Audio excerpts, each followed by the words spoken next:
केतेबेले भावुछंती मु होची सबला तेणु से द्वंद्वात्मक भितरे रही स्वप्नर फगुको स्वागत करूछंती कवयित्री दीप्तिरेखा महांती जोरदार करताली दे स्वागत करिबा आजिर मंचरे कवयित्री दीप्तिरेखा महांती कवितार शीर्षक स्वप्नर फगुको।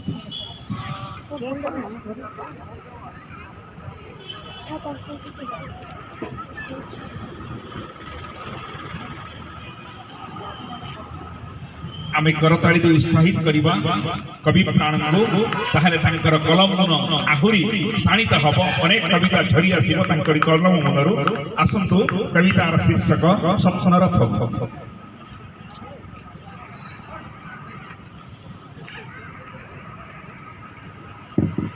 नमस्कार, शुभ संध्या।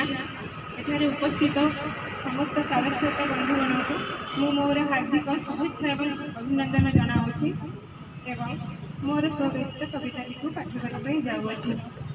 आमे जीवन एवं स्वप्न एक अविच्छिन्न संपर्क से मध्य केतेगुड़िए चूर्ण हुए और केतेगुड़िए पूर्ण हुए।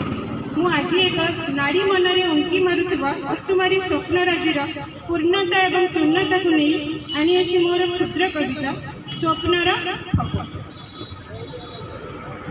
असुमारी स्वप्नर गंताघर मन मोर हुई जाए बाटबणा।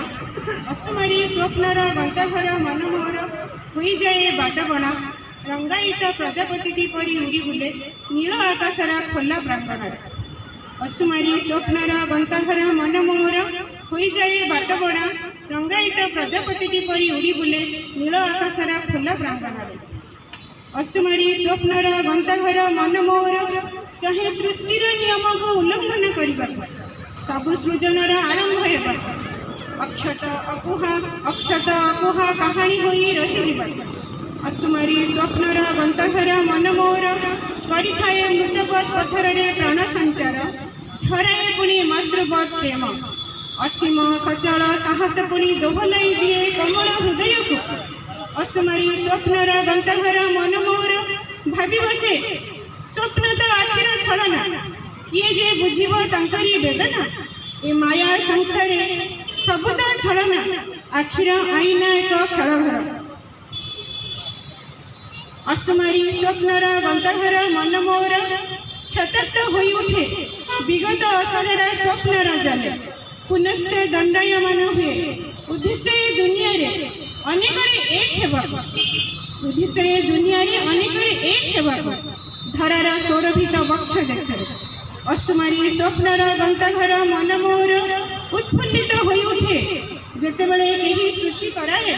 नारी नुहे तू अबला दुर्बल, नारी नुहे तू अबला दुर्बल ईश्वर सृष्टि रे जगतर दृष्टि रे सेतेबेले सहस्र स्वप्न रे भरी जाए हृदय। अंतरर कोह झराए पड़ी कृतज्ञतार आनंदश्रु पूज्य चरण जुगले। असुमारी स्वप्नर गंताघर मन मोर स्वप्नर फगुखले चाहे पुणी निजको भिजाई देवाको हजाई देवाको असरंती स्वप्न राज्य वास्तवतार रंग भरी दे। असुमारी स्वप्नर गंताघर मन मोर होई जाए बाटबणा। रंगायित प्रजापति परी उड़ी बुले नील आकाशर खोला प्रांगण। नील आकाशर खोला प्रांगण। धन्यवाद।